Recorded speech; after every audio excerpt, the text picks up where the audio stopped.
Good evening and welcome to News Review. In what was certainly an interesting night as the votes came in for the 2015 UK elections, David Cameron and the Conservatives were returned to number 10 Downing Street. Months of polls indicated a close-fought contest, and last-minute exit polls gave the Tories an edge as the largest party, but just shy of a majority. However, as of this recording, the Conservatives were on course for a majority victory. A bruising night, however, for Labour at just over 200 seats, and in particular the Liberal Democrats at just 8, while the SNP won 56 seats out of 59.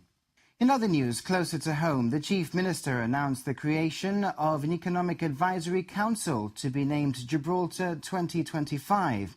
It's designed to assist the government in its development of a 10-year strategic economic plan in partnership with the private sector and unions. The council will focus on how the component parts of the economy, both public and private, can be developed over a 10-year period.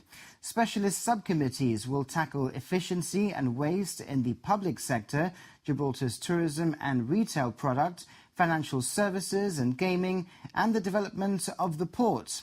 The Chief Minister says Gibraltar cannot think in 4-year cycles and adds he wants to move to a real strategic view that is not beholden to elections and short-term partisan tactics.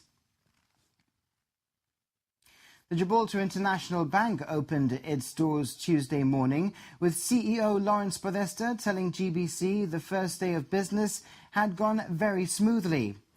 Around half of those who came to the bank had booked appointments online, with around 20 accounts opened. Others who'd already opened accounts came with general inquiries to be dealt with by the team.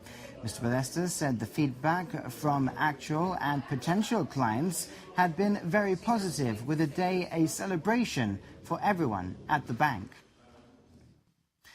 Credit Finance Company Limited has not filed its accounts with Companies House in time for the August 2014 deadline, according to the GST opposition. The opposition said this raises very serious good governance issues.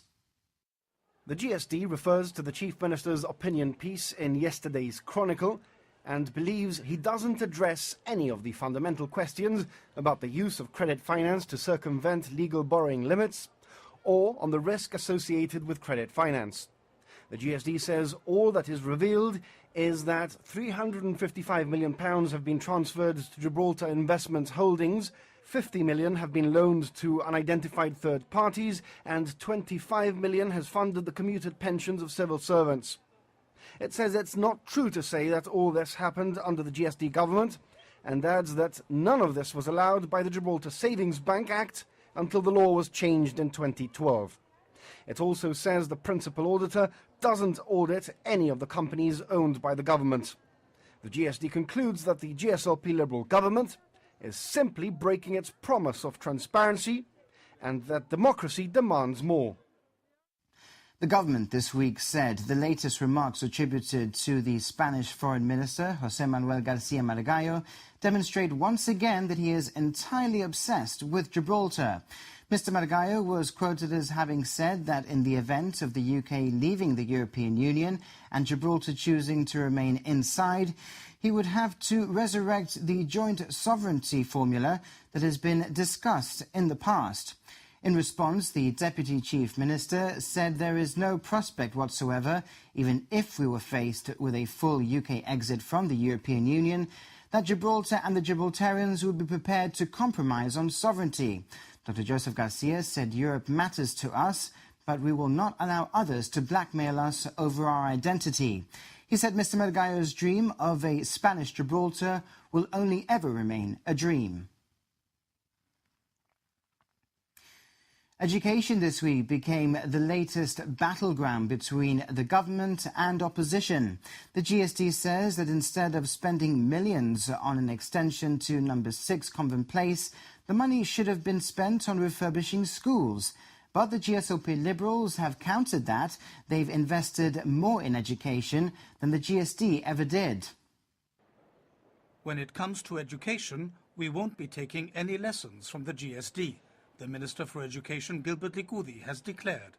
He was responding to a statement by his opposite number, Edwin Reyes, who accused the government of neglecting schools like Bishop Fitzgerald, Governor's Meadow and Bayside that are in need of refurbishment, while spending over £5 million on a luxurious extension to number 6.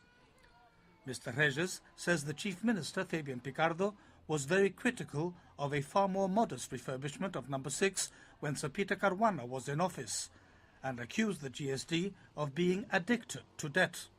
He claims that now money is no object, and there is supposedly no addiction to debt by the present government, even though the public debt is 3 times higher. Edwin Reyes says Mr. Picardo should spare a thought for the students and staff of the run-down schools when he works in his newly refurbished office, and he commits a future GSD government to target expenditure into improving schools and not luxury for ministers. In response, Gilbert Likudi says the number 6 extension is not about luxury, but dealing with rotten infrastructure and floorboards and a long-standing termite infestation. It's also about functionality, as the works will result in a large number of new offices, which will make it possible to release other government buildings.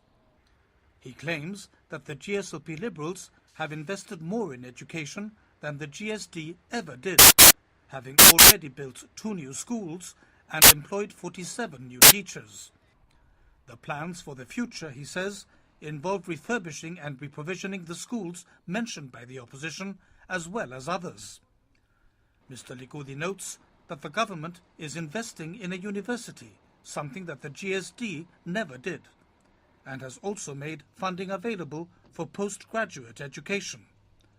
What the alliance will not do, he adds, is pool both secondary schools into a mega school at Rook, as the GSD has promised to do, a plan which he claims all educators consider to be complete madness.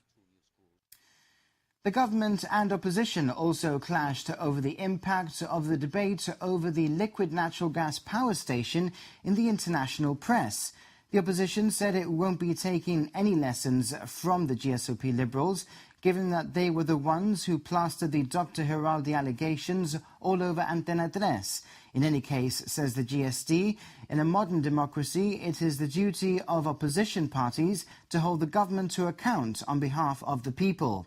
In its reply, the government says, whilst it welcomes constructive criticism, it must be reasoned and supported by credible evidence. Number 6 says the GSD's sensationalist claims are damaging to the strong relationship it's working hard to build in Europe and are working in the Partido Popular's favour. And we'll be back with more of this week's news after this break.